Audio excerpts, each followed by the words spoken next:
네, 어제 오후에 교우들이 나오셔서 추수감사주일을 준비를 하셨어요. 청소도 하시고 또 강단에 이렇게 꽃도 예쁘게 꽂으시고 또 이 강단에 이렇게 과일이나 떡이나 바나나 채소 막 이런 걸 올려놓으시고 또 주방에서는 또 오늘 맛있게 식사를 또 준비를 또 하시느라고 얼마나 교우들이 뭐 거의 다 나오셨어요. 다 나오셔서 얼마나 열심히 또 아름답게 또 추수감사주일을 준비를 하시는지 몰라요. 제가 옆에서 이러보니까 너무 감사했어요. 야, 어떤 교회는 나오라고 해도 안 나간다고 그러는데 우리는 나오지 마시라고 하지 마시라고 그래도 나오셔서 한다고 그렇게 네, 일들을 이렇게 하시는 거 보니까 하나님 너무 감사하다.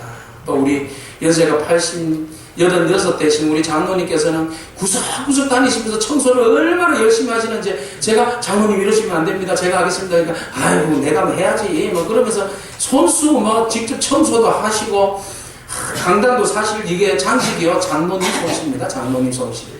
장로님께서 친히 또 이렇게 과일을 배일도 하시고 또 이렇게 아름답게 하셨습니다. 이것이 은혜인 줄로 믿습니다. 감사하니까 하는 거죠. 그죠? 감사의 마음이 안 우러나오면 언제 우리가 하겠습니까? 그러면 막 불평만 나오잖아요. 요새 젊은 것들 다 어디 갔어? 막 이러면서. 그죠? 예. 다들 나는 이렇게 나와서 하는데 젊은 사람들 다 어디 갔어? 이렇게 나온다고요. 그런데 하나님의 은혜가 넘치니까 감사함으로 또 헌신도 하시고 봉사도 하시고 또 하나님 앞에 또 감사함으로 예배도 드리는 줄로 믿습니다. 네, 감사가 넘치는 복된 인생이기를 축복합니다. 아멘. 그래서 우리가 이럴 때가 되면 항상 이 감사 찬송이 흘러나와요. 저는 이 찬송을 너무 좋아하는데 복음성가인데요. 반주를 한번 해주시겠어요? 날 구원하신 주님을 감사 이런 노래예요. 보면 상황을 보면 너무 재밌어요. 보세요. 제가 한번 가사를 읽어봐 드릴게요. 날 구원하신 주 감사, 모든 것 주신 감사, 지난 추억이네 감사, 주 내 곁에 계시네. 향기로운 봄철의 감사, 외로운 가을날 감사, 사라진 눈물도 감사, 나의 영혼 평안해. 그러니까 하나님께서 베풀어 주신 감사한 일들, 나의 눈물을 다 거두어 가신 주님을 찬양합니다. 감사합니다. 라는 고백이에요. 2절 보시면 더 은혜가 돼요. 응답하신 기도도 감사하고 거절하신 기도도 감사하고. 아니, 거절당한 기도가 감사합니까 여러분? 그런데 이 찬양시는 찬양하는 사람은 그렇게 고백하고 있어요. 하나님이 응답하신 기도도 감사하고 거절하신 기도 감사하고 또 해처럼 높으신 감사 모든 것 채우시네. 아픔도 기쁨도 감사하고 절망 중에 위로도 감사하고 청량 못할 은혜도 감사합니다. 그러니까 한마디로 모든 것 다 감사한다는 거예요. 3절을 보면 이제 더 합니다. 길가에 있는 장미꽃도 감사하고 장미꽃에 있는 가시도 감사한다. 여러분 장미꽃은 이쁜데 가시는 싫잖아요. 그런데 장미꽃도 감사하고 가시도 감사하다. 내 인생의 장미꽃 같은 인생도 감사하고 내 인생에 찔려진 그 가시도 나에게서 찔려온 그 가시들도 지나고 보니까 감사하더라. 이렇게 감사가 넘치는 거예요. 그 다음에 일용할 양식도 따스한 사랑, 가정, 일용할 양식, 기쁨과 슬픔, 이 모든 것, 내일의 희망을 주신 것도 감사하고 내게 건강 주심도 감사하고 연약함도 감사하고 햇빛 주심도 감사하고 구름 주심도 감사하고 땀 흘리는 수고도 감사하고 저녁에 안식도 감사하고 부유함도 감사하고 모든 것도 다 감사하다. 여러분 우리의 삶 가운데 늘 언제나 감사가 넘치는 복된 인생이를 축복합니다. 그런 의미에서 우리 2절 3절만 한번 불러볼까요?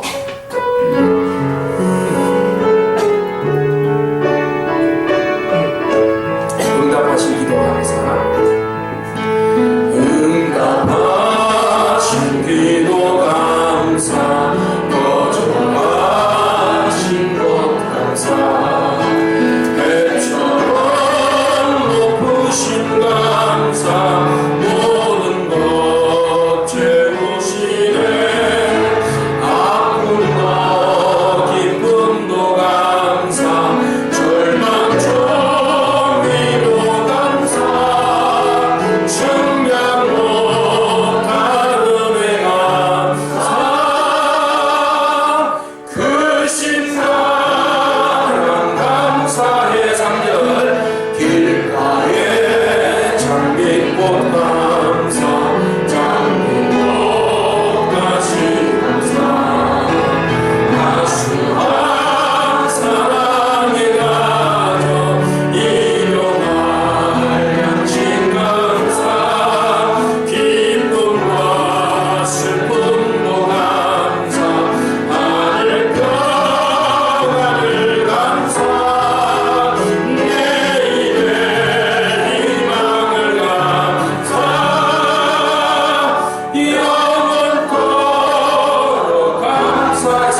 박수로 영광 올려드리겠습니다. 네, 모든 상황 가운데서도 감사할 수 있는 그런 성숙한 신앙인이기를 축복합니다. 아멘. 네, 오늘 우리 예수님을 통하여서 또 얼마나 우리에게 베풀어 주신 또 은혜가 감사한지 또 오늘 본문 말씀을 통해서 은혜 받기를 원합니다. 여러분, 요한복음 6장은 눈 감고도 얼른 이야기예요. 마태, 마가, 누가, 요한복음에 공통적으로 나오는 기적 중에 하나인데 오병이어의 기적. 누구나도 잘 아는 오병이어의 기적을 오늘 추수감사주일에 함께 나누게 되었습니다. 예수님의 사역은 늘 언제나 눈코 뜰 새가 없습니다. 항상 바쁘신 분이 예수님이세요. 그래서 우리 선전해 보면 바쁘다 그러는 선전이 나오잖아요. 근데 예수님 사역이 항상 그래요. 항상 쉴 틈이 없어요. 언제나 바쁘신 분이 예수님이세요. 오늘은 예수님께서 갈릴리 호수를 주변을 통하여서 보통 일반적인 사역을 감당하셨는데 갈릴리 호수 가버나움에서 동쪽으로 가면 벳세다라는 지역이 나와요. 그 지역에서 오늘 사역하신 내용의 이야기를 우리가 보게 됩니다. 예수님은 언제나 영혼 구원을 위하여서 힘쓰시고 달려가셔서 사역을 감당하시는 분이에요. 예수님 가시는 곳마다 사람들이 얼마나 많이 인산인해를 이루었는지 가시는 곳마다 수없이 많은 사람들이 몰려듭니다. 왜 몰려들까요? 예수님께는 바로 먹을 것이 있어요. 예수님께 가면 먹을 것이 있어요. 들을 것이 있고요. 볼거리가 있어요. 여러분, 볼거리가 있고 들을거리가 있고 먹을거리가 있으면 사람들이 몰려듭니다. 오늘 주의 성전에 볼거리가 있고 먹을거리가 있고 들을거리가 있는 줄로 믿습니다. 네, 왔는데 먹을 것도 없다, 볼 것도 없더라, 아이고 들을 것도 더 없더라 이러면 오는 것이 힘들어요. 귀찮아지죠. 오늘 주의 성전에 오르신 여러분, 이곳에 오면 들을 거리가 있는 줄로 믿습니다. 아멘. 볼거리들이 있는 줄로 믿습니다. 아멘. 기대하십시오. 점심시간에 풍성한 먹을거리들이 준비되어 있는 줄로 믿습니다. 네. 예수님께서 가시는 곳, 사역하시는 곳에는 항상 이런 재미가 있어요. 그러니까 사람들이 몰려들 수밖에, 그죠? 오늘 예수님 주변에 몰려든 사람들이 얼마나 많은지 수없이 많은 사람들이 몰려들었는데, 근데 예수님께서 모여든 곳에 지금 벳세다 들판에 광야에 사람들이 몰려들었는데, 지금 오늘 성경에서 말하고 있는 숫자는, 동원된 숫자는 한 5,000명. 그런데요, 남자만 숫자의 카운트에 들어가요. 장정들만. 그러면 아이들, 여성들, 어르신들 다 합치면 적어도 10,000명에서 20,000명 사이에요. 그러니까 여러분, 예수님이 그 사역하시는 곳에 들판에 한 10,000명에서 20,000명이 모였다고 생각해 보세요. 얼마나 큰 성회입니까? 많은 사람들이 몰렸어요. 그 사람들이 무엇 하기 위해서 모였어요? 보고 듣고 맛보기 위해서. 그죠? 예수님을 보고 또 말씀을 듣고 또는 하나님 주님께서 주시는 놀라운 기적들을 맛보기 위해서 모였던 거죠. 그래서 사람들이 예수님에 대한 소문을 들은 거죠. 그러니까 예수님께서 많은 사람들이 병자들을 고쳐주시고 또 하나님 나라의 말씀을 선포하시고 능력 있는 말씀을 선포하고 사람들에게 아주 친구처럼 다가오니까 사람들이 막 몰려드는 거예요. 권위 있는 예루살렘에 있는 제사장과는 거리가 너무 다른 거죠. 그들은 굉장히 그 화려한 옷을 입고 제사복을 아주 거창하게 입고는, 그리고 많은 사람들 앞에서 자기 자신을 굉장히 권위 있게 드러내는 그 사람들하고는 예수님하고 너무 다르다는 거죠. 아주 그냥 행색이 거지 행식같이 그냥 아주 사람들과 어울리면서 쉽게 어울리고 또 그들의 아픔을 만져주시고 함께 하시는 그 모습에 사람들이 반해버린 겁니다. 그래서 성전에 있는 제사장 그룹이 아니라 오늘 우리의 삶의 자리에서 함께 몸부림치며 울고 웃고 아픈 자들을 치료하시는 그 주님에 반해버린 거죠. 그러니까 사람들이 저곳에 가면 우리가 다른 곳에서 성전에서 얻지 못한 위로를 주님께 가면 얻을 수 있으니까 사람들이 몰려들기 시작합니다. 그리고 사람들이 저만의 간절한 소망이 있을 거 아니에요. 나는 아파요. 나는 가정에 문제가 있어요. 나는 정신적으로 문제가 있어요. 내 안에는 귀신들에 의해서 눌린 적이 있어요. 막 이런 사람들이 어디에 가든지 내가 좀 낫기를 원하는데 가봤자 나을 기미가 없잖아요. 마음의 안식이 없고 기쁨이 없어요. 그런데 예수님을 만나서 바라보니까 어떤 사람들은 막 안전뱅이가 낫고 38년 묵은 병자들이 막 치유되고 귀신들이 쫓겨나가고 막 이런 놀라운 역사들이 일어나니까 저 주님에게 가면, 예수 그리스도께로 가면 내가 고침을 받을 수 있다. 내 영혼의 상처나 육신의 질병도 내가 고침을 받는다. 그러니까 주님께로 막 몰려들기 시작한 거죠. 그래서 표적을 보고 사람들이 몰려들기 시작합니다. 그런데 오늘 본문 말씀 보면 여러분 6장 2절에서 3절에 보시면 이런 말씀이 있어요. 우리 같이 한번 읽기를 원합니다. 예수께서 산에 오르사 제자들과 함께 거기 앉으시니 마침 유대인의 명절인 유월절이 가까운지라. 자, 예수님께서 베세다 산 들판이라고도 하는데 이 베세다 산에 제자들과 함께 가는데 그곳에 마침 명절이 다가왔는데 그 명절이 뭐라고 이야기하고 있습니까? 유월절이라고 소개하고 있습니다. 그러면 여러분 오후 예배 때 이제 여기 본문의 말씀에 대해서 저희들이 이제 수수께끼를 좀 풀었는데요. 자, 유월절이 되면 사람들이 이스라엘 사람들은 3대 절기가 되면 모두가 다 예루살렘을 의무적으로 지방에 있는 사람도 가서 하나님께 예배드리게 되어 있습니다. 그러면 지금 이 시간에 갈릴리에서 예루살렘으로 내려와서 유월절을 지키기 위해서 준비해야 할 예수님과 그의 제자들이 지금 어디에 있다는 거예요? 갈릴리 호수 옆에 베세다에라는 지방에 있다는 거예요.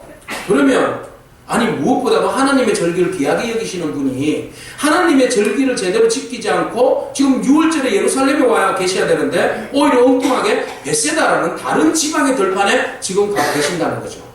왜 그랬을까? 왜 그렇겠어요? 시간이 없어서 잊어버렸을까요? 절기를? 아니요. 이유는 있었다. 그런 거죠. 이유가 뭘까요?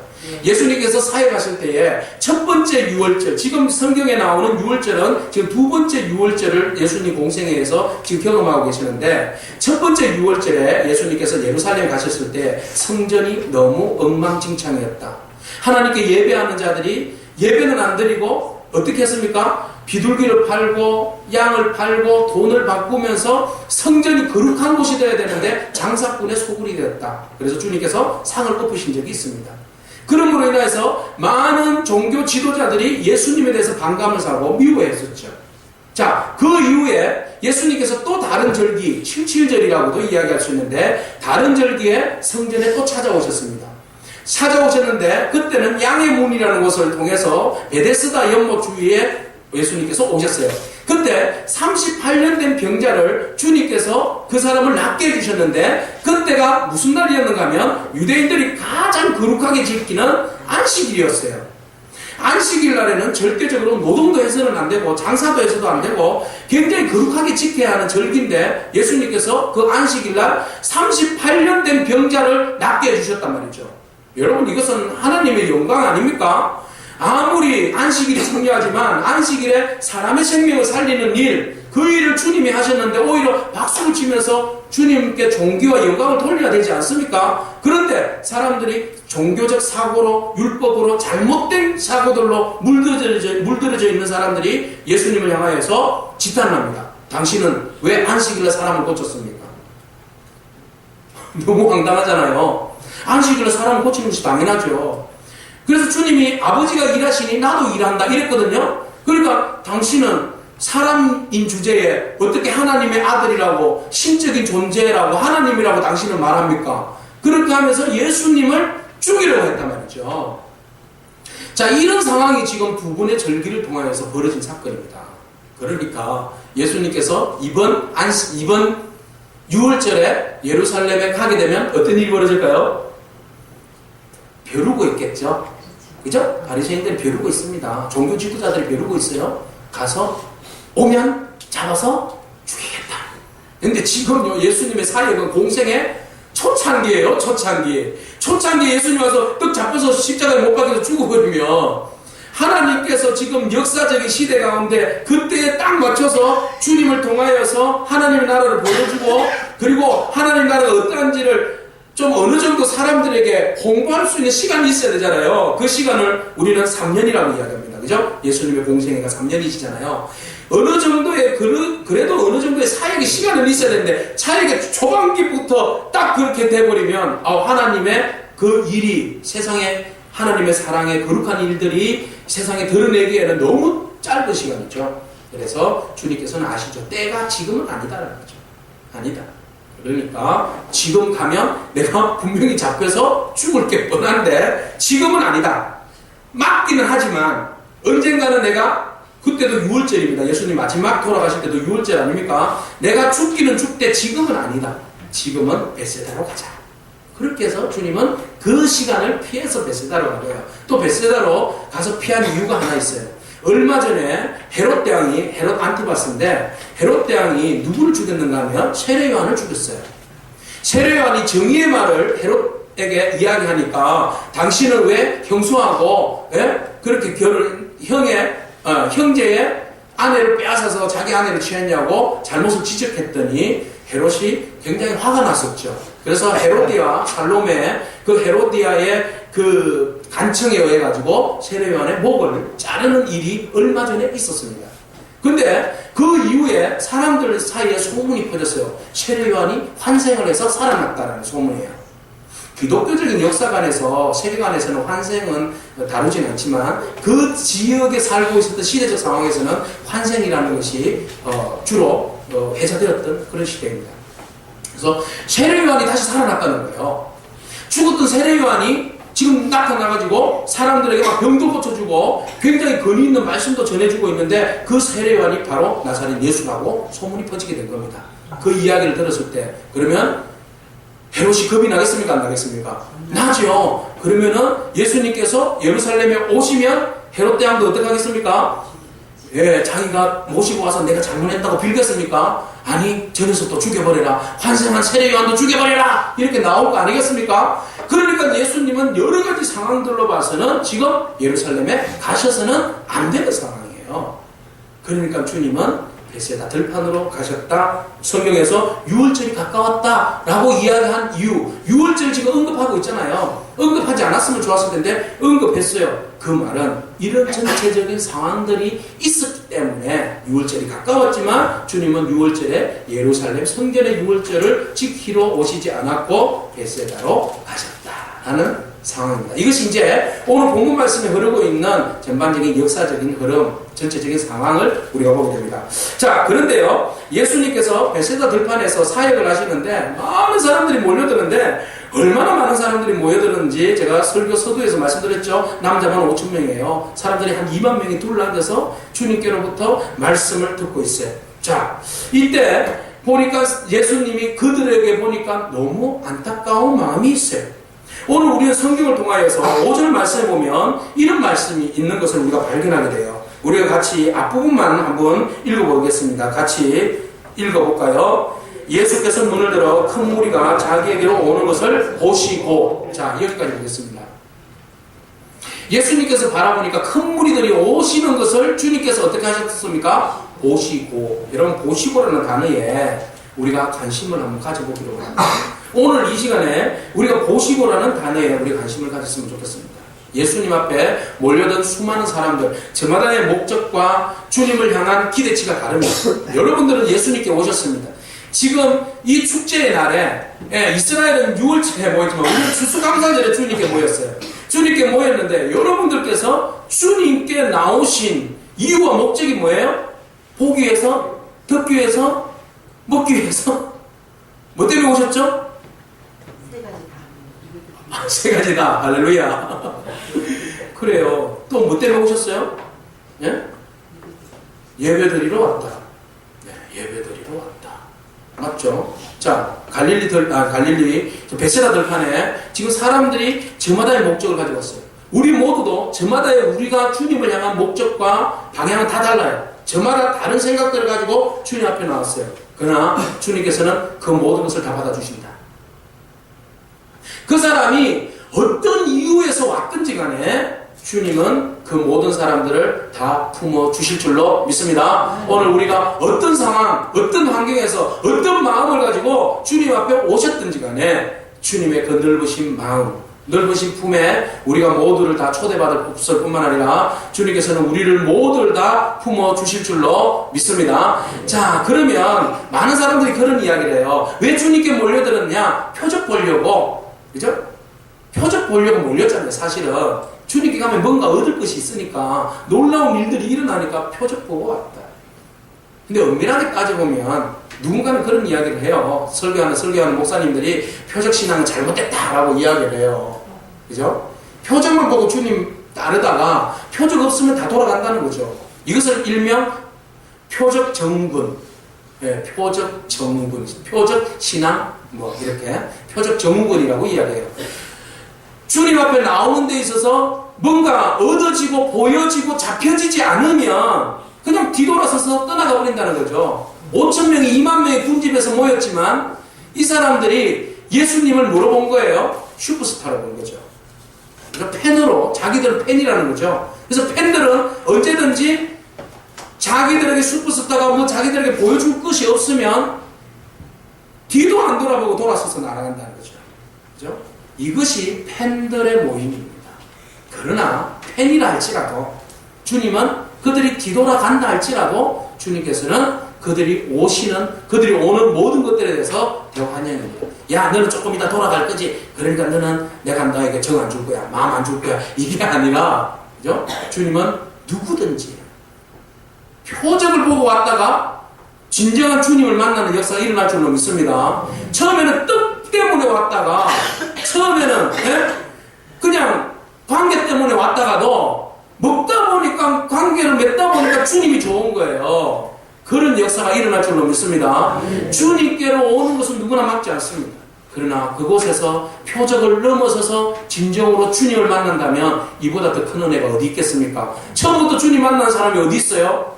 관계를 통해서 만나다 보니까 진정한 예수 그리스도를 우리가 영접할 수 있는 것이지요.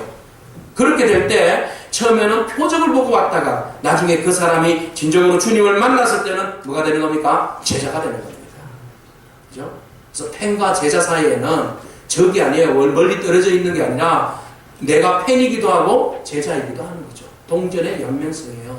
그러나 팬으로 머무는 것이 아니라 우리가 팬의 상황을 단계를 넘어서서 예수님의 제자의 과정에까지 이르자는 겁니다. 그래서 주님께서는 그들이 모든 것을 몰려들었지만 그들 개인적으로 안고 있는 영적 문제나 그리고 배고픔 이런 것들을 다 보셨어요. 여러분, 당시에 많은 종교 지도자들이 있었지만 진정으로 그들의 영혼의 아픔과 상처와 근지러운 부분과 영적인 그 고갈되어 있는 부분을 채워줄 수 있는 지도자들이 없었다는 거예요. 그러니까 이 사람들은 늘은 대로 배고픈 거예요. 영적으로 굶주린 거죠.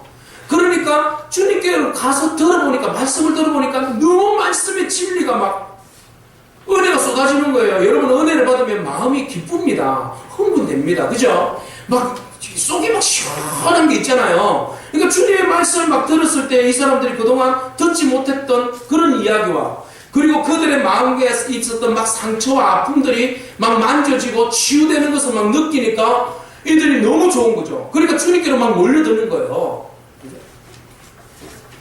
몰려들 수밖에 없는 거죠. 베시다에 막 몰려든 사람들은 여러 종류의 사람들이 있지만 어떤 사람은 영적인 배고픔 때문에 몰려든 사람이 있어요. 어떤 사람은 육적인 배고픔 때문에 몰려든 사람들이 있어요. 영적으로 배고팠던 육적으로 배고팠던 배고픈 자들이 주님을 찾게 되어 있다. 여러분, 어디가 배고프십니까? 그 배고픔을 주님 앞에 허기진 배를 안고 나오시기 바랍니다. 안고 나왔다고 누가 뭐라 할 사람 아무도 없습니다. 주님은 그냥 돌려보내지 않습니다. 배를, 육적인 배고픈 사람에게는 배를 채워서 보내고 영적인 배고픈 사람에게도 영적인 배를 채워서 주님은 집으로 돌려보내주시는 줄로 믿습니다. 자, 이들이 배고파서 힘들어합니다. 그런데요, 주님께서 가만히 보니까 그들을 보니까 어떤가 하는가 하면 보시고 그 마태복음에 보면 똑같은 말씀이 마태복음 14장에 나오거든요. 마태복음 14장에 보면 이렇게 되어 있어요. 해가 지더라 이렇게 되어 있어요. 들판에 모여서 예수님에게 말씀을 듣고 기적도 보고 모든 이런 것들을 경험했는데 이제 해가 질 즈음에 그랬어요. 해가 지금 니은니은 넘어가고 있는 상황이에요. 그러면 그 상황에서 그들이 어떻게 할까요? 배가 몹시도 고픈 것이 당연하죠. 고픈 것이 당연합니다. 그러면 보통 이제 집회가 이렇게 정해진 것도 아니고 오늘 식사 줍니다 이런 거 없어요. 그러면은 집회 마치면 어떻게 하기 바쁩니까? 제자들이 이제 마쳤으니까 집으로 돌아가세요 그러겠죠. 예? 해가 지금 지려고 하니까 빨리 집으로 돌아가세요 그렇게 말합니다. 그리고 난 다음에 예수님에게 뭐라고 이야기했을까요? 제자들이 예수님 배고픈데 회식해요. 우리 오늘 사역하느라고 너무 힘들었는데 사람들이 2만 명이나 모이는데 얼마나 힘들었는지 몰라요. 예수님 빨리 우리 어디 가서 밥 사 먹어요. 그렇게 이제 사람들을 돌려보내고 자기들은 다른 데 가서 회식할 수도 있다. 그런데 주님께서는 그 사람들을 돌려보냈을 때에 저 사람들이 허기진 배를 지고 집으로 돌아가는 것을 용납하지 않았다. 마음이 너무 아팠다. 제자들은 똑같이 봤지만, 그래서 제가 여러분들에게 주님이 그들에게 오는 것을, 무리가 오는 것을 보시고 라는 말을 집중해서 보자는 거예요. 주님은, 제자들은 현상을 봅니다. 사람들이 많이 모였구나, 몇 명 모였구나, 해가 지네, 빨리 집에 돌려보내야 되는데, 이런 현상과 기본적인 합리적인 생각들과 주어진 환경 속에서 주어지는 것들만 바라봅니다. 그러나 주님은 그 환경 너머의 것을 바라봅니다. 그들이 배고프지는 않을까, 집에 돌아가는데 힘들지는 않을까 라는 것이 주님의 마음이에요. 오늘 그 주님의 마음이 우리 가운데 있기를 축복합니다. 근데 보세요. 그래서 주님이 오늘 너무 재밌어요. 그때 빌립에게 5절 말씀에 후반절에 보시면 같이 읽겠습니다. 빌립에게 이르시되부터 읽을까요? 빌립에게 이르시되 우리가 어디서 떡을 사서 이 사람들을 먹이겠느냐 하시니, 빌립아 우리가 이 많은 사람들 어디에서 좀 떡을 사서 먹였으면 좋겠는데 어떻게 하면 좋겠니? 하고 물었어요. 그 말 하신 의도가 뭐냐? 6절 말씀 보세요. 읽겠습니다. 이렇게 말씀하시면 친히 어떻게 하실지를 아시고 빌립을 시험하고자 하심이라. 빌립을 시험하고자 했다. 주님께서 이 얼토당토 않는 이야기잖아요. 지금 이 사람들이 많이 모여있는데 이 사람들을 먹이려면, 여러분 뒤에 나오는데 빌립이 그래서 빌립은 굉장히 합리적인 사람이거든요. 논리적인 사람이에요. 계산적인 사람이에요. 그러니까 예수님 무슨 소리 하십니까? 이 사람들 최소한으로 먹여준다고 해도 이 사람들에게는 200데나리온이 필요해요. 200데나리온이라는 말은 한 데나리온이 한 사람의 노동자의 품삯입니다. 하루. 그러면 요즘 그냥 8만원 받는다고 생각해보세요. 8만원 받으면 200데나리면 28, 16 얼마치의 빵이 필요해요? 1600만원이에요, 여러분. 한 끼 저녁 식사값이 지금 이 사람들 다 먹이려면 1600만원 필요합니다. 여러분 1600만원 있으세요? 예? 한 끼 밥으로 1600만원 내실 수 있는 분 있기를 축복합니다. 1600만원이 지금 없잖아요. 근데 주님은 1600만원어치의 양식을, 이 사람들에게 빵을 어디서 구할 수 없을까? 빌립아 이런 이야기를 하는 거예요. 그러니까 빌립아 당연히 안 되죠. 이 200데나리온을 어디서 구해요? 예수님 참 정신 나간 말씀하시고 계시네. 이런 거 이제 있는 거죠. 근데 주님께서 하신 말씀이 뭐라고요? 시험했다고 했어요. 시험했다. 여러분 여기에서 잘 보셔야 됩니다. 빌립 네가 주라는 거 아닙니다. 주시는 거는 누가 주십니까? 주님이 주시죠. 예? 근데 지금 주님은 여러 의도에서 이것을 물으시는데, 빌립 네가 최소한으로 할 수 있는 게 뭘까? 여기에서 지금 이 상황에서 주님은 이들을 먹였으면 좋겠는데 이 상황에서 최소한으로 그러면 우리가 할 수 있는 일이 뭘까? 한번 고민해 보라는 겁니다. 그리고 주님께서 가지셨던 흙이진 배를 지고 돌아가야 하는 그 영혼들을 바라보는 마음, 그 마음을 주님은 지금 가지시기를 원하셨던 거죠. 앞으로 주님이 떠나시면 제자들이 주의 일을, 주님의 사역을 감당해야 하는데, 그러면 이 마음 없으면 복음 사역 감당할 수 있습니까? 그냥 복음만 전해가지고 복음이 먹혀 들어갑니까? 하나님의 마음을 쏟지 않으면, 하나님의 마음에 주님의 그 긍휼히 여기시는 그 마음에 복음을 실어서 넣어야지, 던져야지, 전해주어야지, 진정으로 사람들의 영혼을 만져주고 치료해주고 그 안에 복음의 메시지가 들어가지 않겠습니까? 주님은 바로 이 베세다 들판에서의 사건을 통하여서 너희들이 이 하나님의 마음, 그죠? 긍휼히 여기시는 하나님의 마음을 가지기를 원하셨던 거죠. 근데 빌립은 너무 합리적이니까 그에 대한 생각들이 없어요. 그냥 현상적인 것만 바라보는 거죠. 근데 곧 이어서 안드레라는 사람이 뭐라고 이야기합니까? 주님, 얘가요 보리떡 5개 갖고 물고기 2마리를 가지고 있던데 이거 주님 어떻게, 이거밖에 없는데 그래도 이거 갖고 뭐 이 많은 사람들 어떻게 되겠어요? 약간의 부정적인 생각을 가지고 있는 것은 확실해요. 그렇지만 그는 어떻게 해요? 행동으로 옮겨서 구해왔어요. 그냥 구해왔어요. 구해서 주님 앞에 드렸단 말이죠. 그러면은 안드레의 이야기를 한번 읽어보기를 원합니다. 8절 말씀, 9절 말씀인데요. 8절 9절을 다 같이 읽겠습니다. 제자 중 하나고 시몬 베드로의 형제 안드레가 예수께 여짜오되 여기 하나이가 있어 보리떡 5개와 물고기 2마리를 가지고 있나이다. 그러나 이것이 이 많은 사람에게 얼마나 되겠사옵나이다. 안드레가 완전 믿음이 좋은 건 아닙니다. 주님이 시키니까 이 많은 사람을 어떻게 좀 먹여야 되겠는데 어떻게 하면 좋겠나. 그러니까 안드레는 순종을 했어요. 일단. 그래서 야 너가 뭐 먹을 거 없니? 먹을 거 없어요? 도시락 없어요? 그 다른 사람은 없죠. 근데 어느 애가 꼬마애가 저 여기 엄마가 싸주신 도시락이에요. 근데 아이용입니다. 성인용 아니에요. 아이용이에요. 메르치 2마리 보리떡 5개. 예? 그렇게 보셔야 돼요. 그죠? 비스켓 5개하고 메르치 2마리 이 정도예요. 이 조그만 것을 예수님에게 갖다 드린 거예요. 이 사람은 2만 명이에요. 먹을 거리는 요거 많은 거예요. 이거 뭐 되겠어요? 그러니까 지금 안드레도 좀 의아해하는 거예요. 여러분 안드레의 말을 들어보세요. 그러나 이것이 이 많은 사람들에게 얼마나 되겠습니까? 예수님. 그죠? 빌립과 안드레가 똑같이 주님 앞에 서 있었지만 빌립은 자기의 합리적인 사고로 아예 거절했어요. 아예 안 된다고 이야기했지만 안드레는 그나마 왜요? 주님 여기에 뭐가 있는데 그래도 의심쩍은 거죠. 근데 주님은 뭘 원하셨겠어요? 뭘 원하셨겠어요? 여기에서 우리가 그걸 보는 겁니다. 네. 이것을 너희들이 순종만 하면 너희들 보고 이걸 만들어서 1600만 원 만들어서 주라는 거 아니라는 거죠. 예?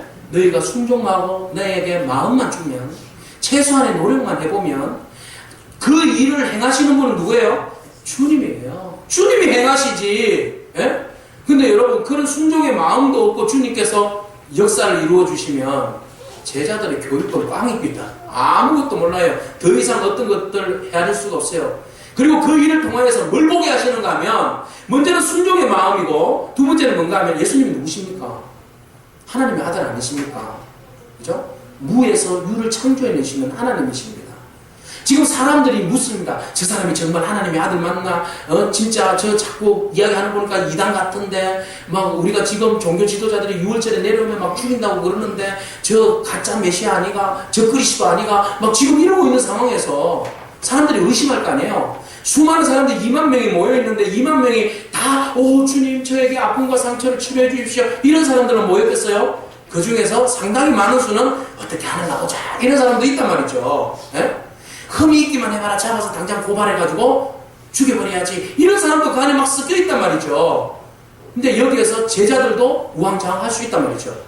그런 가운데 주님께서 이 표적을 통하여서 너희가 진정 나를 누구로 보기를 원하신 거예요? 하나님의 아들로. 흔들리지 않는 믿음이에요. 흔들리지 않는 믿음. 너희가 제자들이 나를 주로 믿고 따른다면 기적을 베푸는 일이 지금 중요한 것이 아니라 너희가 나를 통하여서 누구로 믿기를 원했던 거예요? 누가 뭐래도 너희들마저는 하나님의 아들 메시아인 것을 너희들은 반드시 믿고 따를 것을 주님은 원하셨던 거죠. 그래서 빌립과 안드레에게 시험하신 거죠. 사람은 할 수 없지만 누구는 할 수 있어요? 하나님은 할 수 있어요. 그러면 예수 그리스도는 누구시라는 거죠? 하나님의 아들이시라는 겁니다. 지금 표적을 통하여서 표적이 중요한 것이 아니에요. 5,000명을 먹이고 2만 명을 먹이는 것이 중요한 것이 아니에요. 먹는 것이 중요한 것이 아니라 그것을 행하시는 분이 누구인가? 그분은 누구인가? 예수 그리스도 그분은 나에게 누구인가가 중요한 겁니다. 오늘 우리에게 떡을 주시는 주님이 누구인가가 중요한 것이 아니라 나에게 오셔서 역사하시는 그 예수 그리스도가 누구인가가 중요한 거예요. 떡 때문에 예수를 찾는 것이 아니라 예수 그리스도 그분이 하나님의 아들이시기 때문에 우리가 예수 그리스도를 찾는 그런 저와 여러분이기를 축복합니다. 이것이 은혜예요. 그러니까 주님은 그것을 원하셨는데 그들은 그 마음이 있는지 없는지 지금 반반이에요.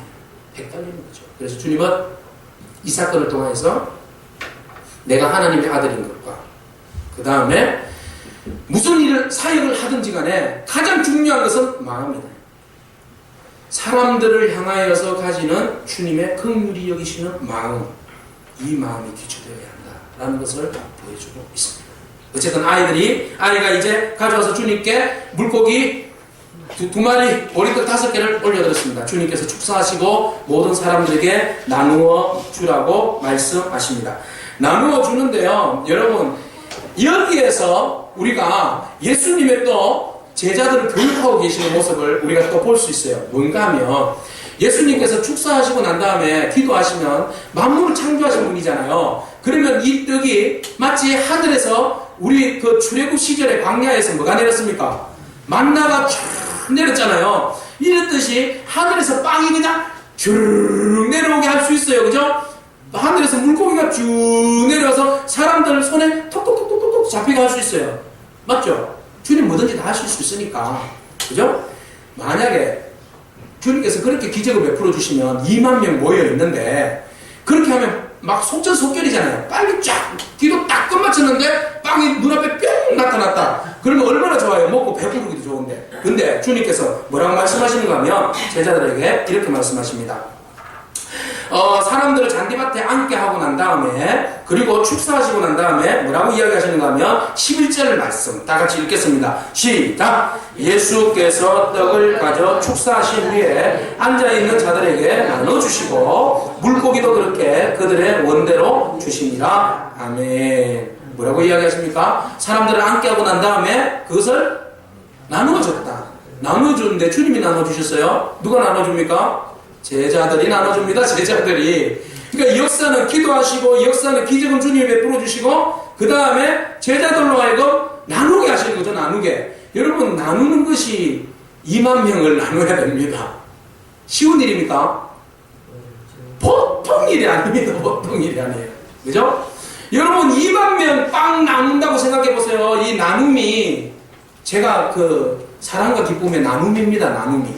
예? 제 나눔이가 1200 몇 톤인데, 예? 빵 나누는 거예요. 반찬 나누는 게 쉬운 줄 압니까? 예? 저희들이 이제 화요일마다 모여서 그 반찬을 나누는데 200명분을 준비를 하잖아요. 그러면 아침 일찍 와가지고 어떤 사람은 그 차가운 김치를 막 또 씁니다. 200인분을 다 쓸고, 또 어떤 때는 메르치를 볶으라고 그러면 그 솥에다가 막 메르치를 또 막 볶습니다. 이거 뭐, 볶는데 막 기기도 하고 그래요. 그리고 뭐 김치를 쓸다가 막 손가락도 쓸고 막 그럽니다. 뭐 하여튼 또 뭐 볶아라 하면 막 볶는데 막 기름이 튀고 뭐 하여튼 이 목사들이 뭘 할 줄 압니까? 요리사도 아닌데 하라 가는데 하는 거죠. 막 그러다 보면 저는 지난주에 막 욕을 얻어먹었어요. 양파를 썰어 넣으라고 그러는데 예? 고기를 뭐 닭고기에다가 양파를 썰어 넣어야 된대요. 그래 이거 어떻게 썰어 넣어요? 어느 정도 크기로 썰어 넣어요? 4분만 해서 넣으면 된대요. 2분만 이렇게 하면 4조각이 나온대요. 이 양파가 이따만 걸 2개로 썰어서 넣었더니 나중에 볶을 때 보니까 이파리가 이만한 이파리가 적어지지도 않고 이만하게 계속 볶이고 있는 거예요. 그래서 옆에 있는 다른 목사님이 막 계속 투덜거리는 거예요. 이씨 누가 쓰는 거 아니고 진짜 쓰려면 제대로 써야지 이게 뭐 이게 막 이러는 거예요. 제가 막 내가 썰었는데 말도 못하겠고 막 옆에서 막 그래 저는 또 볶으면서 또 시간 나면 옆에서 가해가지고 또 양파를 또 앉아서 썰고 있었잖아요. 성질나. 그러면서 막 하다 보면 또 땀이 막 줄줄줄 비 오듯이 내려요. 그러면 또 손수건을 딱 꺼내가지고 머리만 딱 잡아가지고는 또 이래가지고 썰고 하고 나면 여러분 또 반찬 다 이렇게 만들고 나면 그 다음에 뒤치덕거리 설거지 이게 또 장난이 아니에요. 다라이가 200인분을 하니까 보통 다라이가 이따만 하잖아요. 예? 이런 것도 기름때 묻은 것도 눌러붙은 거 이거 씻으려고 그러면 또 장난 아니거든요. 또 제가 그 중에 제일 막내예요. 제일 어리니까 또 나이 드신 분들은 그러고 또 자기도 또 안 하려고 그러고 그러다가 에이씨 내가 해야지 뭐 싶어가지고 제가 막 낑낑거리고 한단 말이죠. 예? 다 하고 나면요 허리가요 끊어질 것 같아요. 끊어질 것 같아요. 그런데 다 된 반찬요 이렇게 해가지고 보따리에 탁 싸들고 나오면요 얼마나 기분이 얼마나 기분이 좋은데 그래가지고 그것을 사람들에게 이렇게 나눠드리고요. 우리 어르신들 노인정 오늘 회장님하고 오셨는데 갖다 드리면요 난리가 나요. 좋아가지고 막 너무너무 막 제가 보던 반찬이 별론데도 막 너무 좋아하시는 거예요. 막 그래가지고 막 말이 났다나 아이고 이런 걸 또 귀한 것을 또 갖고 오셨다고 그러면서 또 어떤 분은 내가 이걸 꼭 맛을 봐야 된다고 막 그래가지고 뚜껑 열어가지고 또 맛을 이렇게 보셔요. 또 너무 맛있다고 그 모습을 보니까 수고의 땀방울, 뭐 손가락은 막 잘리고 뭐 뒤고 난리가 나더라도 그 수고하고 나누는 기쁨이 얼마나 좋을까. 주님이 제자들에게 빵을 나눠주라고 하는 것은 바로 제자들로 하여금 나누는 기쁨의 은혜를 누리게 하신 거예요. 할렐루야. 그냥 빵 하고 터질 수도 있어요. 하늘에서 빵 하고 내려올 수도 있지만 제자들에게 나눠준 것은, 이게 잘못 생각하면 노동이에요. 그죠? 해는 지고 힘들어 죽겠는데 주님 나눠주라고 그냥 빵빵빵 하고 던져주시면 되지, 왜 우리 보고 나눠주라고 힘들어 죽겠구만 이렇게 할 수도 있어요. 그러나 주님은 그 과정을 통해서 너희들이 저 배고프고 굶주린 자들에게, 오늘 부모 말씀 뭐라고 하냐면 그들이 원하는 대로 주라고 했어요. 아니 메르치 2개하고 보리떡 5개는 뭘 원하는 대로 주겠어요. 예? 그 조그만 생선 갖고 보시고 원하는 대로 주라고. 예? 그런데 이상의 역사가 이루어지는 거예요. 아주 작은 것들로 막 나누는데 진짜 사람들이 원하는 대로 나눠주는 거예요. 그러니까 제자들이 보고 얼마나 마음에 기쁨이 넘치겠어요. 나누는 기쁨이에요. 나누는 기쁨. 예? 나누는 기쁨이요, 얼마나 은혜가 되는지 몰라요. 얼마나 은혜가 되는지 몰라요. 어떤 분이 그런 이야기 하더라고요. 예전에는 내가 돈 쓰는 것이 너무 아까웠는데 요즘은 쓰는 재미로 살아.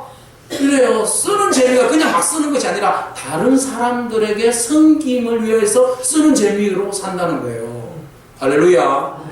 이제 우리가 그런 기쁨이 있기를 축복합니다. 이 나누는 기쁨이에요. 제자들이 그걸 예수님에게서 본 거죠. 예수님은 그걸 원했던 거예요. 다 나눠주고 이제 받았어요. 아니 나눠주고 난 다음에 주님이 뭐라고 이야기하시는가 하면 이제는 그다라 이랬지.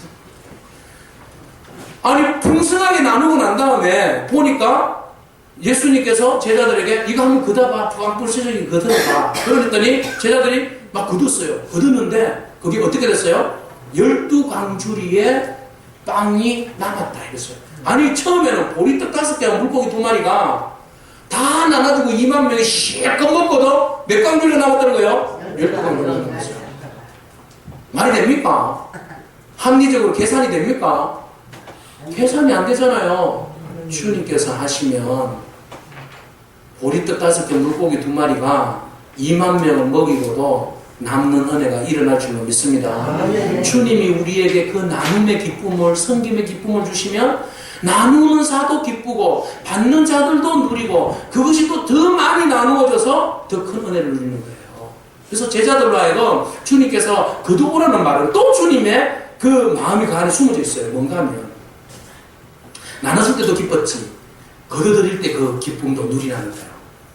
거두 빵 부스러기 남은 거 주세요 하고 가는데 사람들이 배가 막 불러가지고 아이고 배고프 잘못입니다. 잘못습니다. 아 오늘 진짜 잘못습니다. 집에 잘 갈 수 있겠네. 정말 고맙습니다 하는 인사를 누가 받겠어요?